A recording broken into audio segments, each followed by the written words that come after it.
All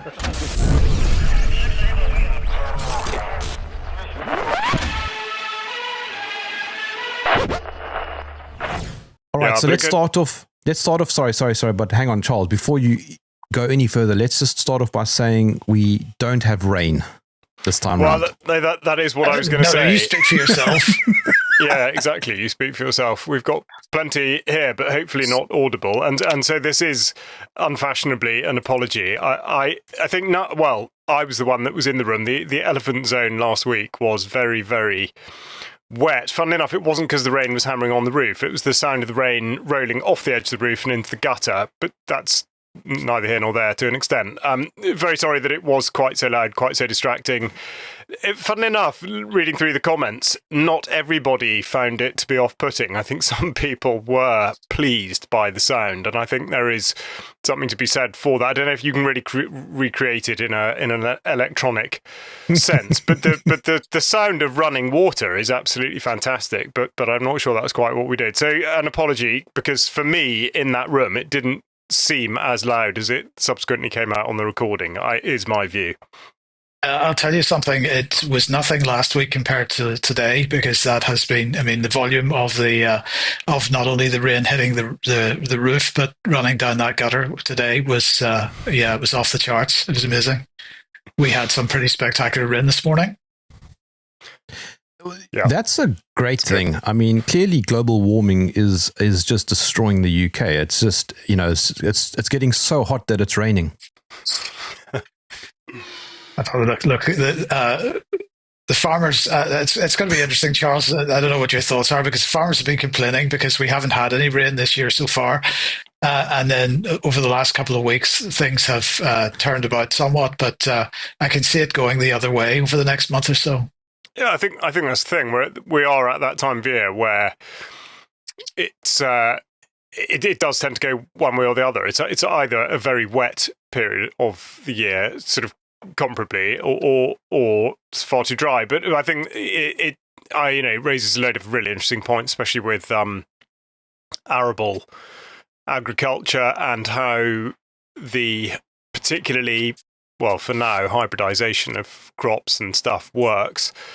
You see, say you take things that are not interfered with at all. So a lot of grasses that haven't been re-sown or whatever. So sort of hedgerow grasses, and you see how things will respond according to nature. In that, if it's very dry, they will give out seed as a sort of control mechanism in order for there to be progeny if they die off. And similarly, if there's enough water, they'll grow instead before issuing seed and all the rest of it. Whereas you look at crops that are hybridized, and one example in the UK that's really interesting to watch is maize, which is largely used for winter feed for cattle. And I can think of periods here where it would definitely constitute drought in that period of time that the maize has been in the ground. There's been no rainfall at all, and yet it just keeps on growing.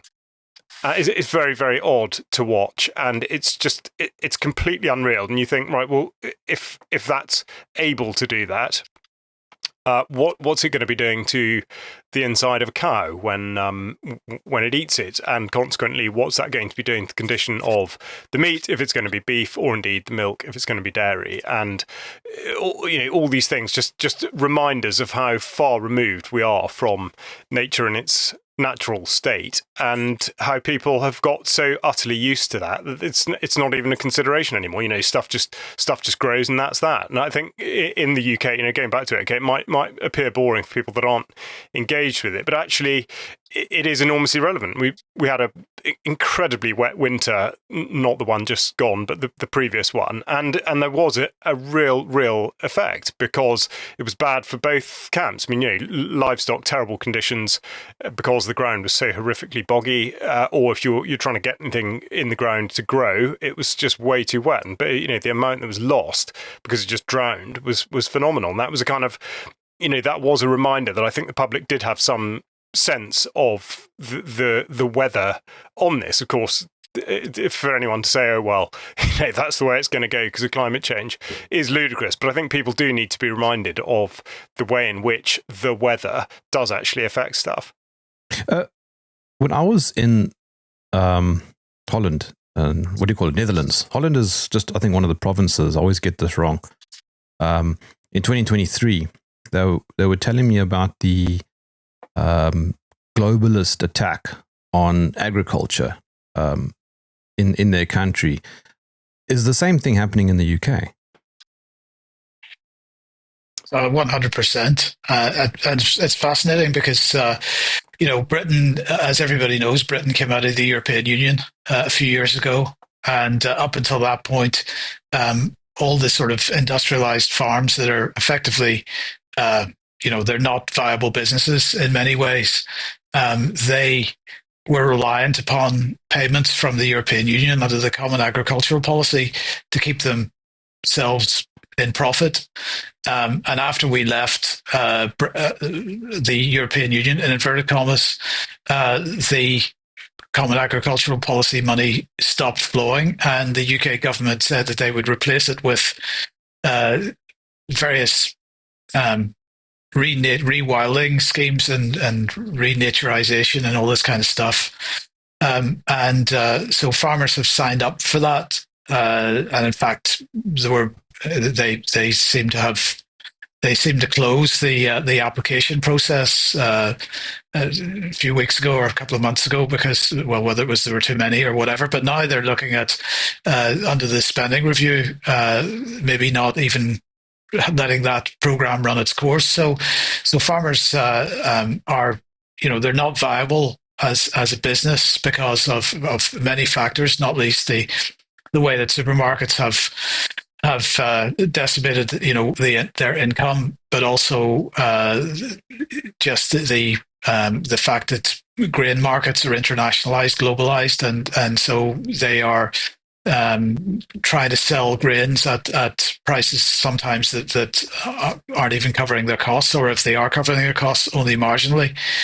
So, farming by itself seems to be, Charles, you can correct me if I'm wrong about this, but it seems to be that it's increasingly unviable as a business, partly because we are, as individuals, increasingly unwilling to pay for food in a way that we once did. And you go back several decades and the proportion of our income that we were prepared to spend on food was that much higher. But we've got used to what the supermarkets have done to the farming industry, plus government policy has done to the farming industry. And we prefer to go on 4 foreign holidays a year instead. Yeah, I know we've talked about this before, quite closely associated with this. I think if you look at it the other way round, and it would apply to any system or anything that we identify on either a national or worldwide basis, who does the system suit? And it's certainly not the farmers, but it does suit the great food cartels. So if you look at what they're getting out of it and then you reverse engineer from that point, then you see exactly why we are in the situation that we are in. And they can only do what they do because government steals money from people in order to effectively pump it back into the food industry.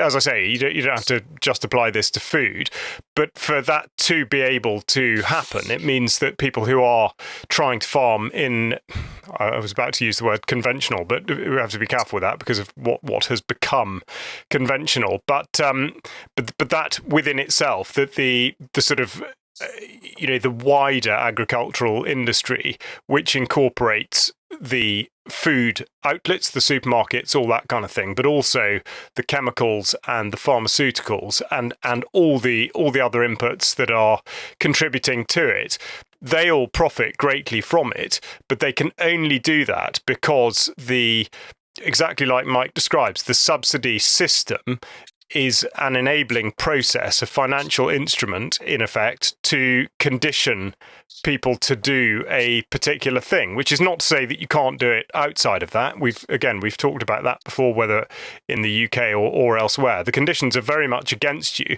and you just have to think totally differently about what you're trying to do. But yes, I mean, you could say this is part of a process of destruction of agriculture as we know it, but actually that's part of it. The other part, of course, is that it is sweeping aside all of that in order that the likes of Kraft and Cargill and whatever can do what they do, and indeed how they play into all the rest of it. And you look at those guys now, of course, are all, like everybody else, in the grips of AI and tech, what they call innovation, but frankly it's just yet more removal of people from the land and removal of people from having any idea as to what food is. But as I say, we've talked about it a lot before, so yes, it's an intentional destruction, but there is a specific purpose beyond simply willful sort of nihilistic destruction. And we can't. Sorry. I was just going to say, Jeremy, we can't let that pass without just mentioning. Since Charles has brought in the issue of the big conglomerates, the gene editing plants, the sort of factory production of food. Part of the reason that this is happening is undoubtedly because there's an intention that food is not going to be produced on the land anymore. It's going to be produced in factories using organisms that have been genetically engineered. Now, they'll claim that in the legislation and so on, they'll claim that it's not genetic engineering or it's not genetic modification, rather to use the correct term, because they say that the organisms that are eventually produced don't have any foreign genetic material in them, but they are these factory farmed products or factory produced products are allowed to be developed using genetic modification as an interim step. The claim is that the foreign genetic material is removed at the end of the process, but nonetheless, it is not, in my opinion. And Charles, again, I'd be interested in your thoughts on this, but it is not, in my opinion, equivalent to selective breeding, because it is significantly more. There's more genetic messing about going on than can possibly happen through careful selective breeding. No, I would totally agree with Mike, and I think, again, I know we have, I think, covered some of this before, but I think the other element to it is you can't know, and it's staggering from a scientific point of view to suggest that say something could be done in a in a sort of hybridized conventional fashion that would take, say, 10, 20, 30 years to achieve, and all you're saying is you're condensing that amount of time into a much shorter period, and your overriding assumption in all of that is that condensing that period of time isn't going to make any difference, as though you know exactly how each stage of that will turn out. It is utterly ridiculous and completely irresponsible for anybody to put that forward for two reasons, or at least two reasons that sort of I have on the top of my head now. First of all, you don't know how the organism itself will turn out to be, compared with that process, but also you don't know how it will relate to its environment, how its environment will relate to it. That's the other bit that nobody considers. So the knock-on effect of altering a food chain in such an incredibly abrupt manner by putting something into, whether it's let's say it's a breed of sheep that has not gone through that 30 or 40 year period, and therefore its environment has not adapted to it. It hasn't adapted to its environment. It's an absolutely radical change, and the absurd position that people have on sort of protecting the environment, or this confusion with sort of climate and nature and the conflation and frankly the complete and willful misunderstanding of the situation. But people are unable to sort of pull this bit out and realise that it's totally and utterly wrong. It just because you don't know, which is not to say it definitely will be a disaster, but you can't possibly say that it won't be. Oh, what I was going to say earlier is one of the driving factors of all of this is, of course, the UN's Sustainable Development Agenda. South Africa has about 80% of land that's used for agriculture. The UK has about 71%. Compare that to Hong Kong, which is 2%. That's pretty much no agricultural land. Yeah. Well, the first thing I would do there is question that statistic. 71% of Britain's land may be classed as agricultural land, but that doesn't mean that it's being used for agriculture. A lot of it has been, as already mentioned, put into rewilding programs. A lot of it has solar panels and wind turbines on it, and a lot of it just simply isn't being farmed. So the better statistic for me, Jeremy, is that I think we're 40% food independent. So 60%, I think it's more than 60% now of our food is, I could be wrong about that, but somewhere around that region is imported. And so, I think that's to a large degree indicative of the fact that so many people have left the farming industry in recent decades. Well, it depends.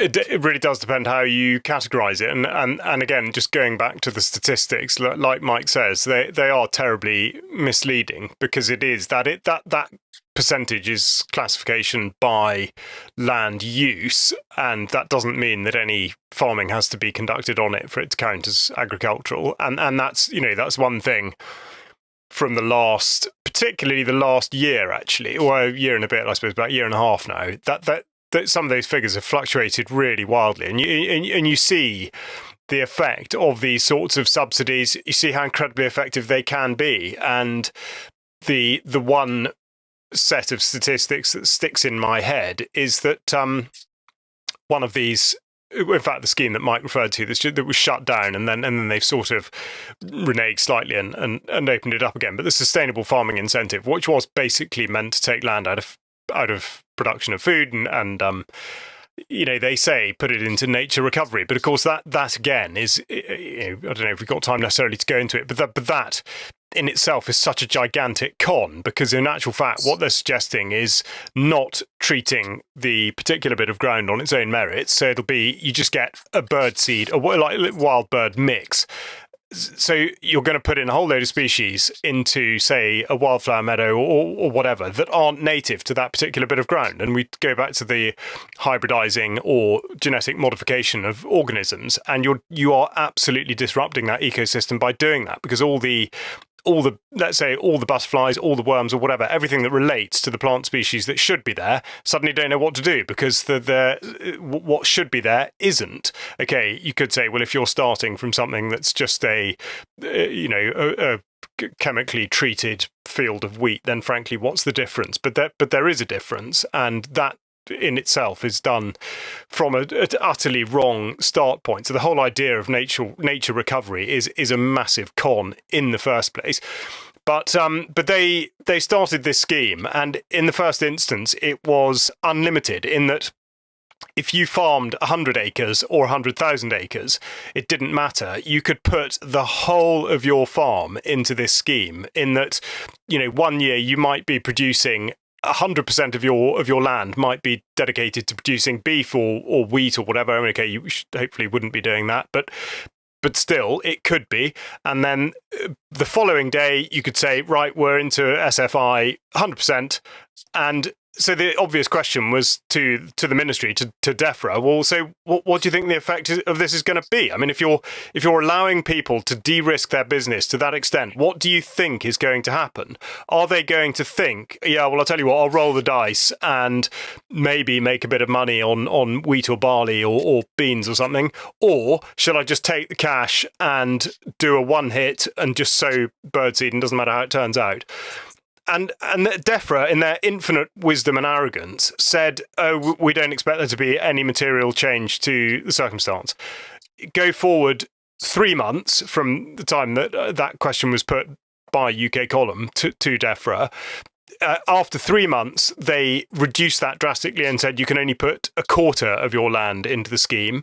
And then a couple of months later, they released the statistics, and what's called the uncropped arable land had increased by a factor of 107% over that time period. So, okay, how much of an effect does that actually have, given that our relative sustainability or self-sufficiency is so low? Well, yeah, okay, maybe not that much, but the point to be made is that the influence that is held by the food industry and by the government by virtue of these sort of crooked subsidies is phenomenal, and that we'll feel the longer term effects of that in over the next few years, because to undo it, the point is that if you have gone into it and you've created a load of land that now cannot produce food, to actually undo that and to start again in order to achieve some sort of profitable exercise for your business is really, really difficult. So it's a sort of,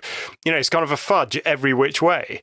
But I mean, it totally and utterly happened. And so, it's a disaster. But again, people don't have any idea, because going back to the Hong Kong thing, we get round it by importing food, and then at the same time saying, oh, well, Russia's such a terrible threat. Well, so in which case, why are we importing food?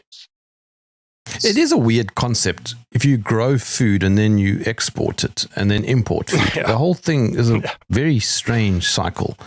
It's a great demonstration of how the whole climate narrative is internally inconsistent. We've got to stop driving internal combustion engine cars, because we're pumping out all this nasty carbon dioxide and sulfur dioxide and stuff. We've got to change everything to batteries. But we've just done a deal. The UK's just done a deal with the United States to export product from the UK to the United States, and then to import product from the United States to the UK. This would make sense if we were producing different product, but it's the same product. So please explain to me how this fits with their climate change narrative. It's that in itself demonstrates that the climate change narrative is a pile of nonsense, in my opinion, because they can't even get their own story straight. And if you look at what's happening here in South Africa, they are building huge farms of solar panels and wind turbines. But yes, the rub. They're building them in the middle of nowhere. And at this stage, they aren't connected to the central power grid. So now, this is beautiful for basically the technocrats, for the UN, for the World Bank, because big loans are going to get taken out so that they can start building the infrastructure. No, but I mean, at least let's say if you were to give the system the benefit of the doubt and just look at it on common sense ground, South Africa's latitude means that there is at least a case on the solar side of it for it making some degree of sense. You have consistently a more consistent amount of daylight, and indeed you have more sunlight than the UK, and yet the peak and trough. I mean, okay, it's much more acute the further north in the UK that you go, but right up in the north of Scotland or in the Northern Isles, the days in winter are absurdly short, and yet in the summer it's never dark. So how on earth, how are you matching that power input with the requirement? No one on just a common sense basis. And I say this as somebody who has solar panels, but in a completely off-grid capacity, because it makes sense, and I therefore use energy around the delivery of the energy from the sun. So I mean, it makes sense, and it means sort of two fingers to the national grid. But I would never suggest that because it works for me and I can think, okay, well, I can put that machine on now, I can run that now. I would never suggest that you try and run a country's grid on that basis. But that's totally crazy, Charles. But that's the obvious difference. I don't think any sane person is anti-solar panels or whatever. If you have them on your roof, it's great, but that's not base load. That's the difference. Yeah, but you see, the on the roof thing's really interesting, because that here in the UK, Ed Miliband was talking about that just earlier this week, I think it was, and as though, it's a complete revelation, finally common sense and this, that, and the other. Yeah, okay. But still, when you look at the wiring diagram, how does that actually work? Well, the way it works, unless he is really suggesting common sense, which I doubt, is that the panels, the out the back of the panel goes the cable out of the house and back into the grid. So if there's a power cut, even if the sun is shining and you've got panels on your house, you will not have electricity because the power goes to the grid and it needs to therefore come back from the grid, as opposed to what I'm describing, which is an off-grid thing where you're able to store the energy because you've got batteries. So in actual fact, the idea, this sort of word that gets bandied around about resilience is absolute rubbish. Because of that, so still you have this central requirement, and there was that. Was it Spain that had the outage the other day? I forget, Mike. I think you spoke about it on the news. Yeah, it was Spain. Right? Yeah. And Portugal, but mainly Spain. Yeah. So the peaks and troughs in terms of the delivery versus something like nuclear. How on earth, it would basically, if it weren't for the climate narrative, how on earth would anyone have come out of a meeting and said, yeah, okay, well, let's go for the form of energy there's a load of, like, more than we can use during the middle of the day and then absolutely none at night. I mean, no one would ever have said, yeah, that's a good idea. Yeah, but as I was saying, it's base load versus secondary power. I mean, solar panels are fantastic. Wind turbines are fantastic, as secondary, but they're not reliable. But yes, I mean, it's fascinating. Right? This could be a shoehorn too far, but just before we started recording, we were talking about daylight saving. And yes, let's talk about daylight savings. I don't necessarily have a dog in the fight exactly, but it is. It is controversial. Well, I'll tell you what. You start, because you were the one that brought it up. You say okay. Your piece. Okay, so I find the concept of daylight savings ridiculous. So go on. As it turns out, we don't have that in South Africa. We don't even have multiple time zones. Technically, South Africa should have 2 time zones, but we don't. So we keep things really simple. If it's darker for an hour longer, then so be it. Just that's it. That's the time. Mike, what's your? I know you were reluctant to necessarily. Well, I don't have a dog in this fight, as the saying goes. My preference would be that we don't have it. I also don't really understand what it's actually for. Of course, I grew up being told all kinds of stories about that it's beneficial for farmers and so on. So maybe I should just pass that straight back to you, Charles, since you are a farmer. Is it beneficial to you? Okay, well, what's wrong with just changing your alarm? That's all. Why must it be done from the government?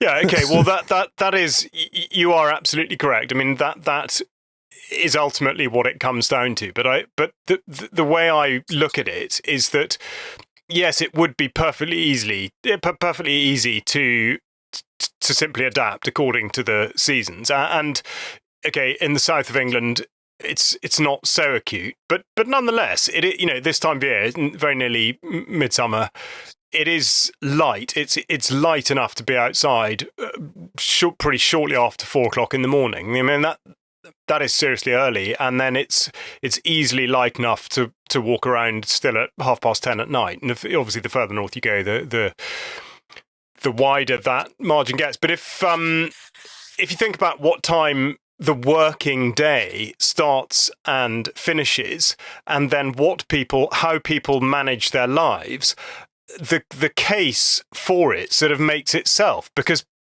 exactly like you say, people don't simply change their alarm clock. So if you are either in a profession or you have a lifestyle that means that maximizing daylight makes sense, then yeah, you're quite right. You should just get up earlier.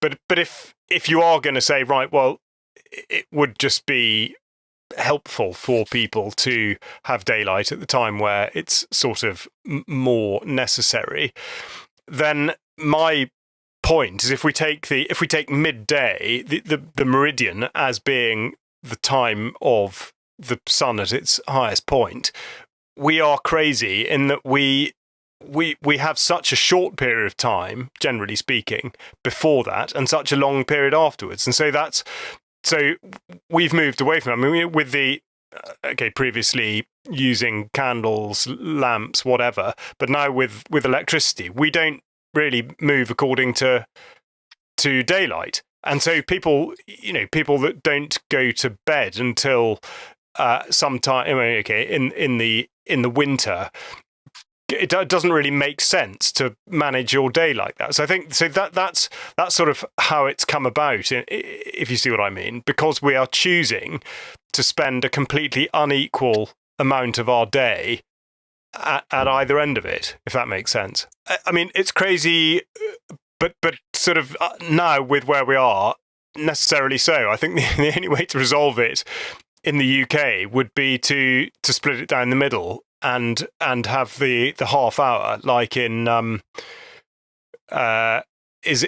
India is on a half hour, Bhutan is on 3/4 of an hour, and somewhere else is at 1/4 or so that would be the way to resolve it, because otherwise if you do want to have broadly speaking a day that we call the working day that does best fit daylight throughout the year without having to change the clocks, then you would have to do the half hour.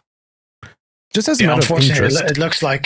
Sorry, I was just going to say. Unfortunately, it doesn't look like we're going to have to worry about what Iran does for in another few weeks' time. But anyway, that's a whole other conversation. Yeah. What is the default time? So right now you're an hour behind me, and then the other half of the year you're 2 hours behind me. So what is the UK's default time? GMT. So it would be 2 hours. We'd be 2 hours away. So we're on now. Yeah, what's called British summertime. I mean, the history of it, if one's to believe it, with John Harrison and his sea clocks, it is completely fascinating. But again, sort of weird that. Well, they're not weird. I mean, when you think going back to that time, people's days did start earlier and did not finish so late. So Greenwich Mean Time did make sense for those people then. It doesn't really make sense for the way that we operate now. So yeah, you're right. We should, if we were to avoid daylight saving, we should just alter our lives accordingly. But people won't do that in the same way that, we were talking about food earlier. People won't save food and therefore save money and not waste. I mean, it just, so where do we start? Where do we finish? But Jeremy, I don't get your complaint in some way. I mean, I agree with it, but I don't necessarily get it because, of course, we don't even have to bother changing our clocks anymore. That's all done for us.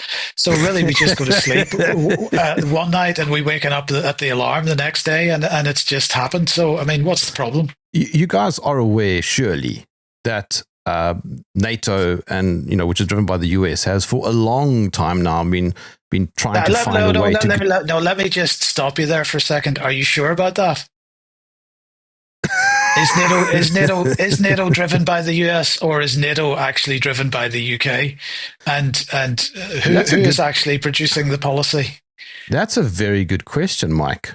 I think that actually NATO policy is coming from, we might call it an Anglo-American deep state axis. Let's say the various intelligence agencies on both sides of the Atlantic are pretty much aligned, not necessarily aligned with the current regime in the United States, not necessarily aligned with the regimes in European countries, but certainly, I think, largely aligned with the policy objectives of the British Foreign, Commonwealth and Development Office. That's just my view. Charles, you may have a different one. No, I mean not significantly. No, I agree. I absolutely agree.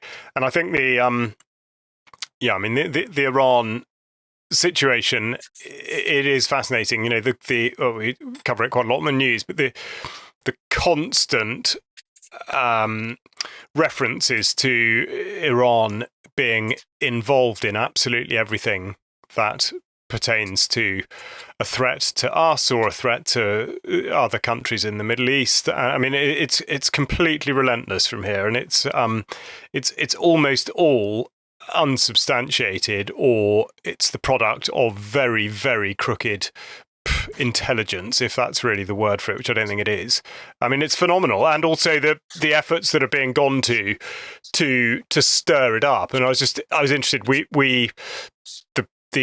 Actually, again, going back to NATO, is interesting. The UK sent an aircraft carrier, a carrier strike group, out from Portsmouth in was it in May or was it in April? I can't. It might have been late April. It was late, anyway, sometime. Yeah. And they. I mean, it was an extraordinary description for it. So it is described as a combat operation, Operation HIMARS. So it's not an exercise; it's an operation, and it was in conjunction, certainly in its first part, through the Mediterranean and then through the Suez Canal, with a sort of NATO escort or indeed sort of auxiliary vessels from NATO, and now they've turned west, turned left. I say they're in the Western Arabian Sea.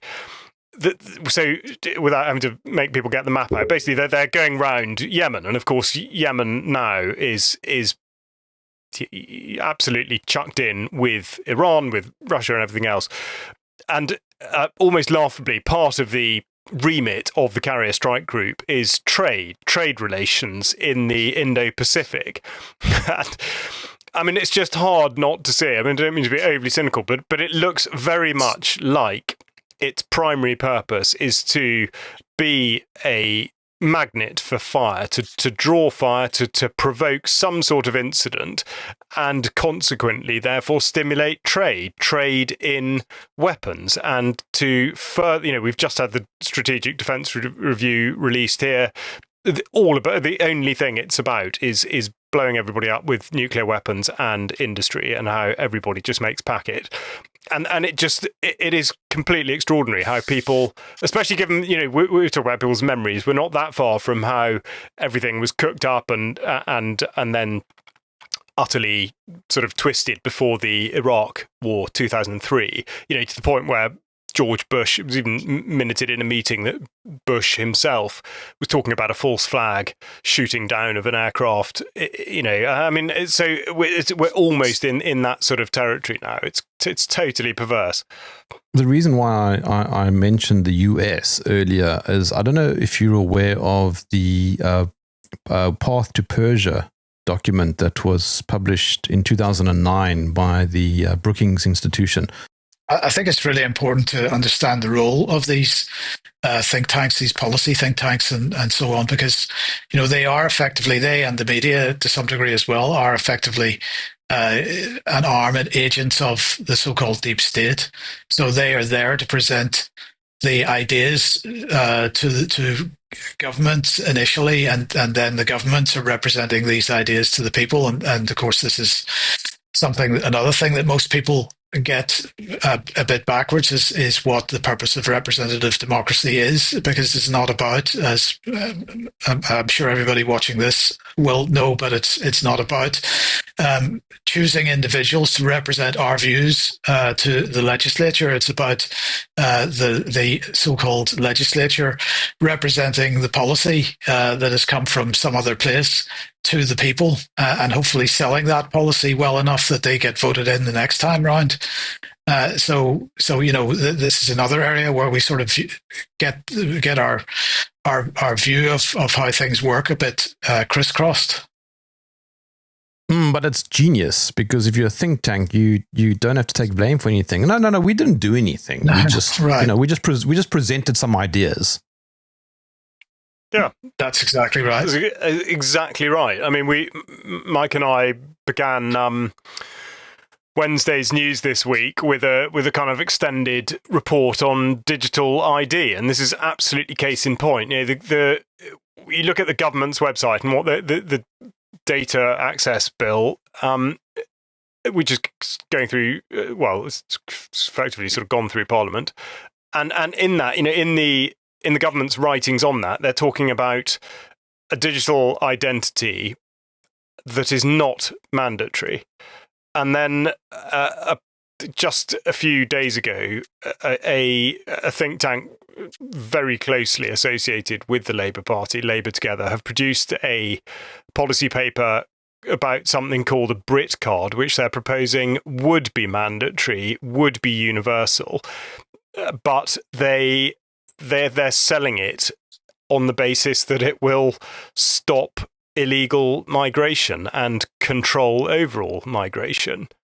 And that is basically, that's it. That's their sort of sole offering. But exactly like you say, they just sort of toss it on the heap and stand well back. And that's that. And then, but of course it enters public consciousness. It gets reported on. Actually, I don't know if it has been reported on by the mainstream, but it absolutely has. But anyway, so the point is valid. Absolutely.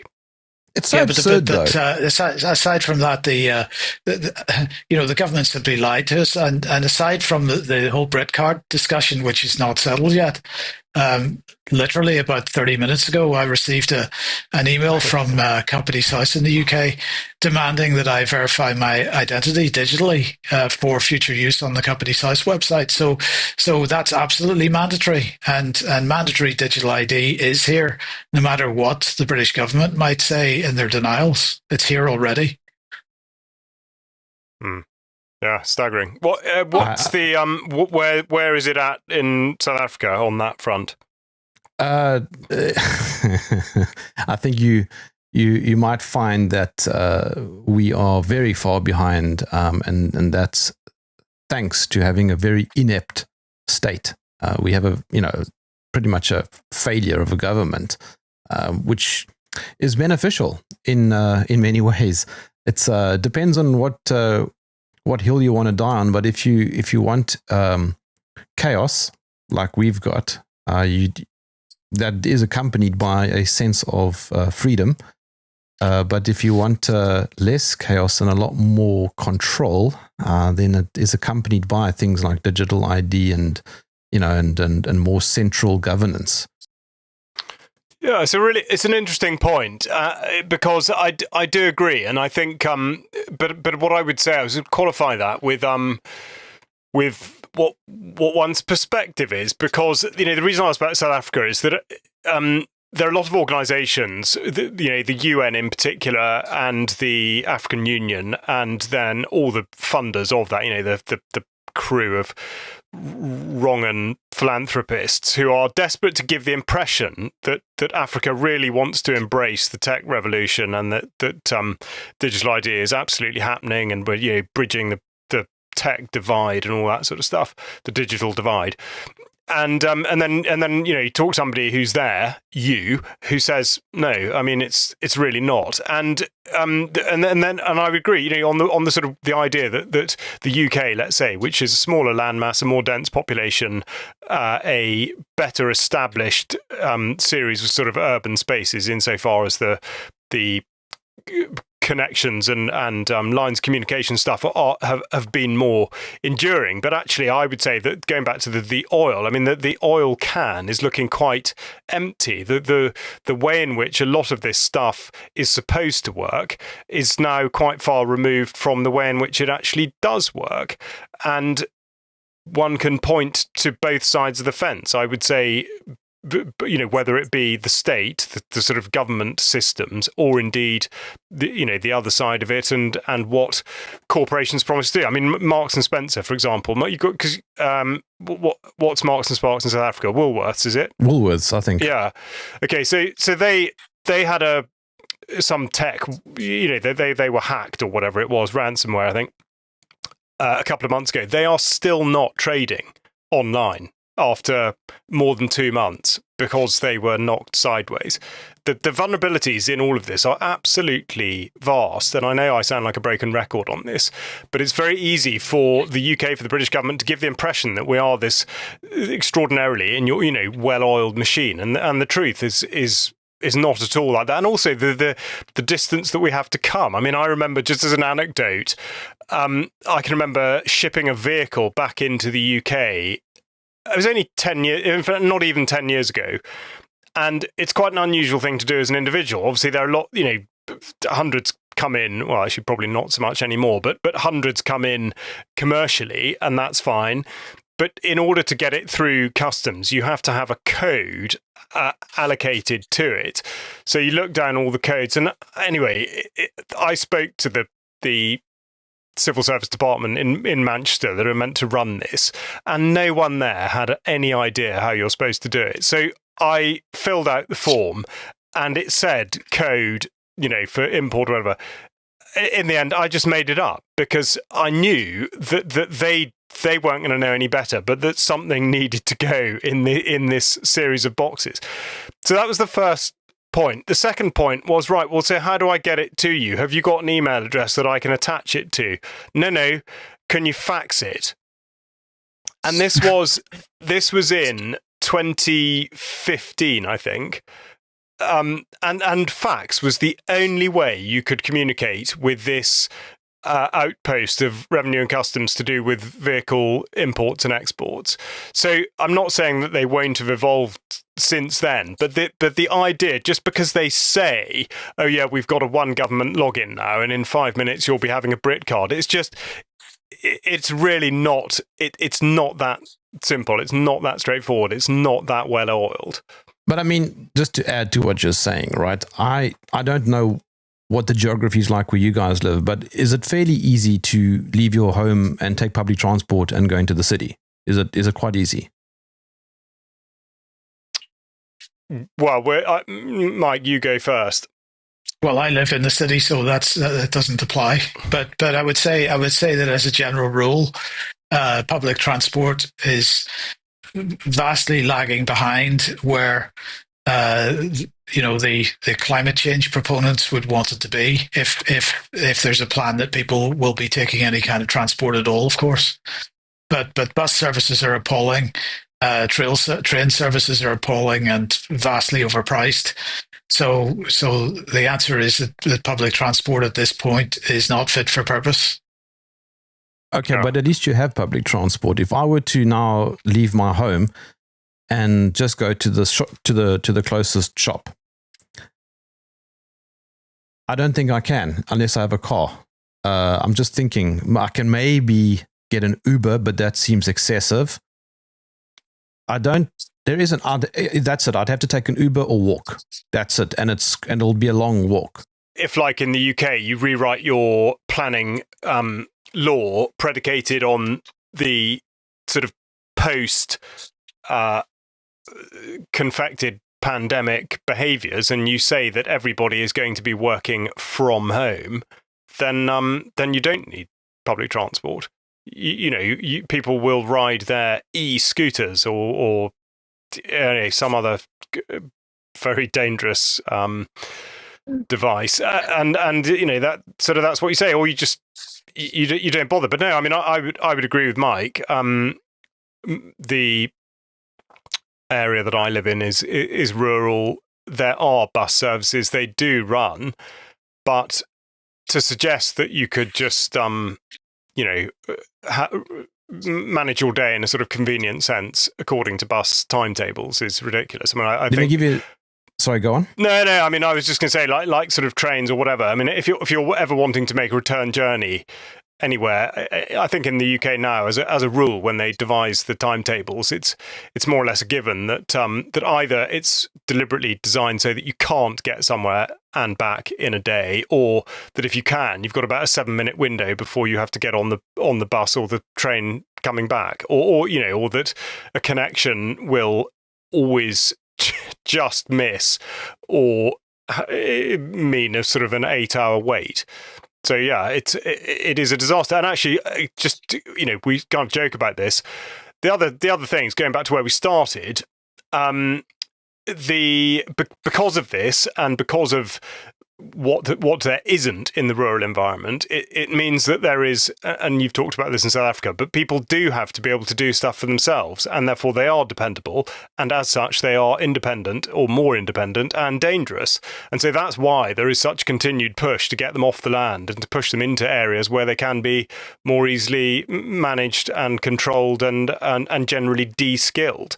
So I think that's the thing. But the other thing, I mean, what a joke on the climate thing. So trains in the UK, if ever you take your bicycle on a train, there is a little sort of compartment where you can hang your bike up. And I can remember first starting to do, take a bike on a train, I don't know, 30 or more years ago. And there were you had to book, and there were 3 little hanging hooks.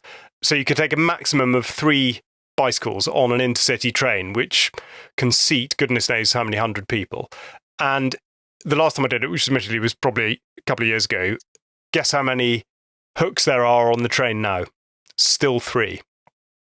So this whole idea that we are doing everything we can to get people into more efficient and sort of, modes of transport that are better for the environment or whatever, the whole thing's just complete nonsense. I go back to the sort of perspective thing. From the outside, it might look like that because you can produce glossy videos and glossy pictures, but nothing's really changed. It's just got worse. But that's maybe a good thing. Because hold on, it's a good thing in the sense that it shows that the agendas are not really succeeding at the pace that we keep thinking they are. Yeah.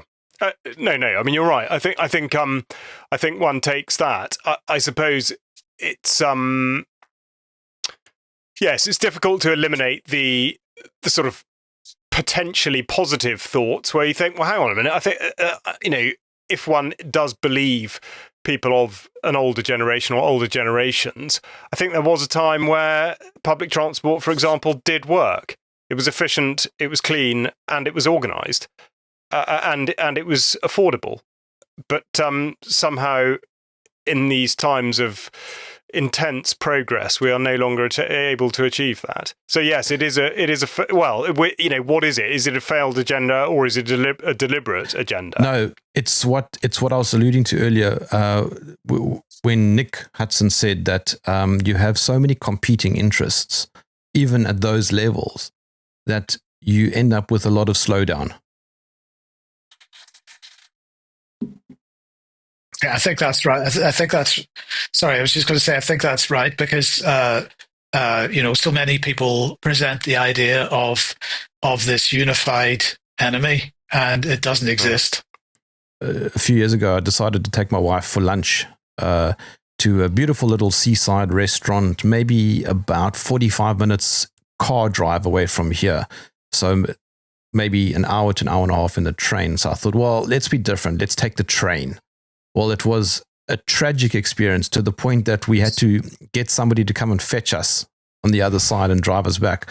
One of the stops along the way when we got off to change trains, a security guard came to us and said, "Are you sure you want to be here?" We said, "Okay, why?" So we're just changing trains. He said, "Yes, okay, I'm going to stand with you until you get on your train because this is not safe." Well, I think we started in an interesting place with the land and removing people from it, and how how all this stuff connects back to itself, and exactly like you're talking about, why would a train service have ended up sort of being like that if it wasn't in some way all related to what's going on, and I think I go back to my point of just looking at who these outcomes do benefit, because there is there is always a benefit somewhere, and I think it's up to us to keep an eye on that and therefore sort of react accordingly, and in a way go in the opposite direction, and do as much as you can to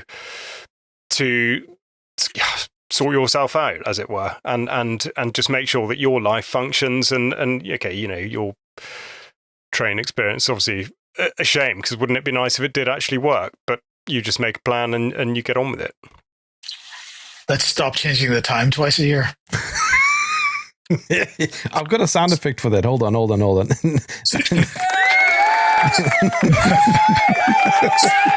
Mike Robertson, Charles Mallet, thank you for joining me in the weekly banter.